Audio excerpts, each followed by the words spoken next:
बिस्मिल्लाहिर्रहमानिर्रहीम नहमदुहु व नुसल्ली अला रसूलिहिल करीम अम्मा बाद।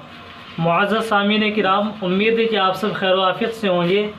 आम तौर पर बच्चों के नामों में से एक नाम आता है नासिर, नून अलिफ स्वाद रा के साथ। तो इस नाम के माना क्या है और क्या ये नाम रख सकते हैं और इस नाम का मतलब क्या है, आज की इस वीडियो में ये बताया जाएगा।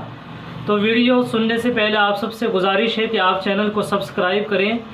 और नासिर नाम ये बच्चों का होता है और अच्छा नाम है, ये नाम रख सकते हैं। कुरान करीम में भी ये लफ्ज़ आया है, इससे माना आते हैं मदद करने वाला। और सबसे बड़ी बरकत वाली बात ये है कि ये एक तो कुरान करीम में ये लफ्ज़ आया है, दूसरी बात ये हुज़ूर अकरम सल्लल्लाहु अलैहि वसल्लम का नाम मुबारक है, इसलिए ये नाम रख सकते हैं। अच्छा नाम है, माना भी अच्छे हैं और बरकत वाला नाम है। अस्सलामु अलैकुम व रहमतुल्लाहि व बरकातुहू।